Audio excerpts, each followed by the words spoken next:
Right now, every AI company on the planet, OpenAI, Google, Meta, Microsoft, is waiting in line, waiting for permission, waiting for an allocation, waiting for one man in one company to decide how many chips they get. This man is Jensen Huang, and the company is Nvidia. And what they've built is something far more dangerous than a monopoly, because monopolies can eventually be broken, but Nvidia built something much harder to escape.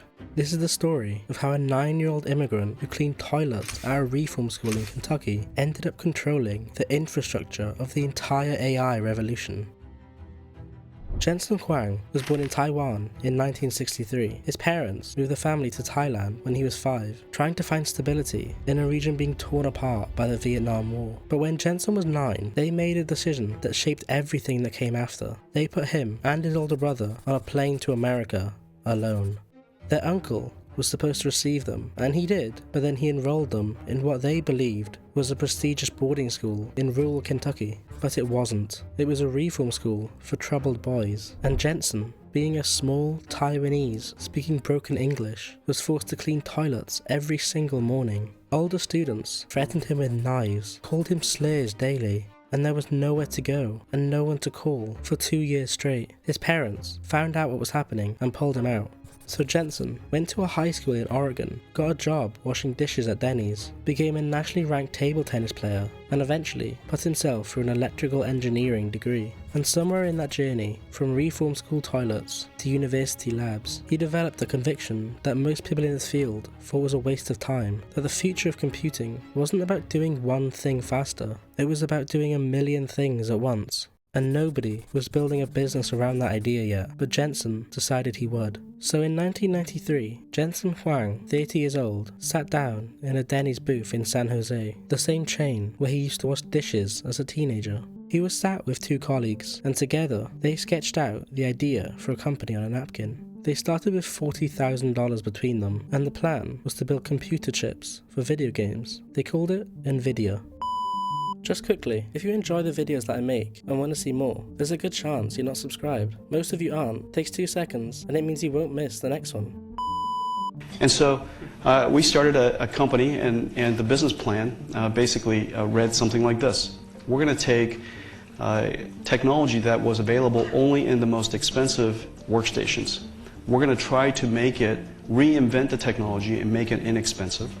And the killer app was video games. And so I took this idea to Sand Hill Road, and they told me there was no video game market. People don't start companies to play games. And my parents, I remember calling my mom and telling her that I'm going to start this company, and she says, you know, what do you guys do? And I said, we build these things called 3D graphics chips, and people would use them to play games. And then she said, why don't you go get a job? That's it. Video games. Not AI, not data centers, not the backbone of a multi-trillion-dollar technology revolution, just better graphics for gamers. And for most of the 1990s, that's all it was. And even that nearly killed the company. Nvidia shipped the chip that didn't work properly. Major retailers sent them back, and the company burned through cash so fast that Jensen had to convince Sega to write them a $5 million check for a chip they hadn't even built yet, just to cover the payroll. And I went to him and I said, listen, I've got some bad news for you. And first, the technology that we promised you doesn't work. And second, we shouldn't finish your contract because we'd waste all your money and you would have something that doesn't work. And I recommend you find another partner to build your game console. Whoa. And so I'm terribly sorry that we've set you back in your product roadmap. And third, even though I'm asking you to let me out of the contract,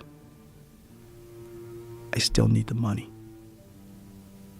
Because if you didn't give me the money, we'd vaporize overnight. They managed to survive, but only just. Then in 1999, after success with a few of their chips, they decided to go public, and when the stock hit $100 a share, Jensen Huang got the Nvidia logo tattooed on his left shoulder, which, depending on how you look at it, is either incredibly cool or a sign that this man was never going to let go of what he'd built. Now here's the part of the story where Jensen Huang makes a decision that at the time looks like a distraction, but in hindsight turns out to be the most valuable business move of the last 30 years. In 2006, while Nvidia was still primarily known as a gaming company, Jensen quietly invested heavily in building a software platform, not a product you could sell in a box, not something with a flashy launch, just a layer of code that let engineers and researchers use Nvidia's chips for work beyond gaming, science, medicine, data, and a small niche field at the time called machine learning. The investment was expensive and the returns were invisible for years. Wall Street didn't care, competitors didn't copy it, but Jensen kept funding it anyway, year after year for over a decade, because he believed that one day the world was going to need to process unimaginable amounts of data simultaneously, and he wanted to be the only one ready when that happened. Turns out he was right, and the gap he created during those quiet years, while everyone else was focused elsewhere, is the reason that today you simply cannot build a serious AI company without going through Nvidia first. Because here's what this software platform actually did to the business landscape, and why it matters more than any chip Nvidia ever manufactured. Every company that started using Nvidia's tools was, without realizing it, building their entire technical foundation on Nvidia's infrastructure. Every engineer trained on it spent years developing expertise that only worked on Nvidia hardware. Every dollar invested into building AI systems was a dollar that deepened the dependency, and by the time ChatGPT launched in 2022 and the world suddenly understood that AI was real and it was here, every serious player in the industry was already locked in to Nvidia's trap, not through contracts and not through exclusivity deals, just through 10 years of everyone quietly building their future on top of Jensen's foundation, because it was the best option available and the switching costs were enormous. AMD, Nvidia's main competitor, has its own version of the same tools, and on paper, the chips are genuinely competitive, sometimes better, but switching away from Nvidia would now mean months of rebuilding, retraining, and a significant performance hit in the interim. And when you're in an arms race, when your competitors are shipping a new AI product every quarter, you cannot afford months of disruption for a marginal saving, so the trap holds at a scale that's almost difficult to comprehend. When ChatGPT launched and the AI gold rush began, Nvidia's flagship chip, the H100, cost around $30,000 per unit, and at the peak of the shortage, you couldn't buy one at any price. You just got put on a waiting list. Companies were paying $50,000 on the secondary market just to jump the queue. Sam Altman publicly admitted that OpenAI was desperately short of Nvidia chips. Meta announced it was ordering 350,000 of them in a single purchase, a $10 billion order to one company for one product. Google, Microsoft, and Amazon, all of them, supposedly the most powerful technology companies in history, were queuing up, hat in hand, asking Jensen Huang how many chips they could have. The same companies that between them are worth over $10 trillion were functionally dependent on the supply decisions of a single man in Santa Clara. And Jensen, quietly, methodically, in his trademark black leather jacket, let them wait. Nvidia's revenue went from $27 billion in 2023 to over $130 billion 2 years later. Their profit margins hit 78%, meaning for every dollar that comes in, nearly 80 cents is pure profit. In the history of large-scale industry, that number is almost unprecedented. Oil companies at their peak didn't achieve margins like that, neither did banks. The closest comparison is a toll road, and Nvidia doesn't just own the toll road, they built the only road. By October 2025, Nvidia became the first company in history to reach a $5 trillion market cap, and Jensen's personal net worth grossed $180 billion, making him one of the 10 wealthiest people on the planet. The kid who spent 2 years cleaning toilets in Kentucky.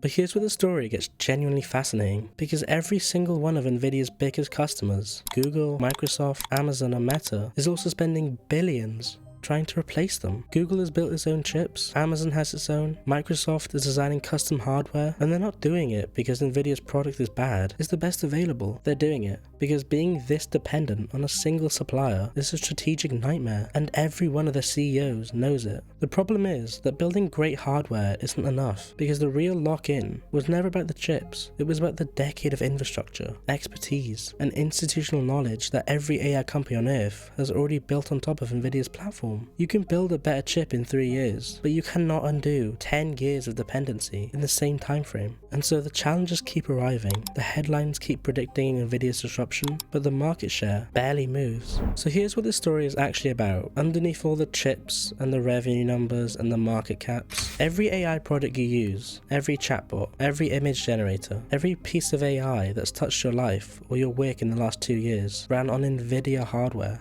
The AI companies built the products, the researchers did the science, and the CEOs gave the press conferences. But the money, the real, structural, compounding money, flowed to the one man who owned the infrastructure underneath all of it. Think of it like this. He's not selling shovels in a gold rush. He's the only person who makes shovels. And he spent 20 years making sure every miner on Earth learned to use his brand, and only his brand, before the gold rush even started. That's not luck, and it's not timing. That's a 20-year bet on a single idea, held through near bankruptcy and market indifference, and a decade of Wall Street not caring, until suddenly the entire world caught up and realized he'd been right all along. The reform school in Kentucky where Jensen suffered as a 9-year-old, where he cleaned toilets every morning and got threatened with knives by older boys, well, he donated money to it in 2019 for a new building. He said he had no hard feelings, and that is either the most gracious thing a billionaire has ever done, or the most quietly devastating power move in history. Either way, it tells you exactly who Jensen Huang is, and why when the most powerful companies on Earth come asking for his chips,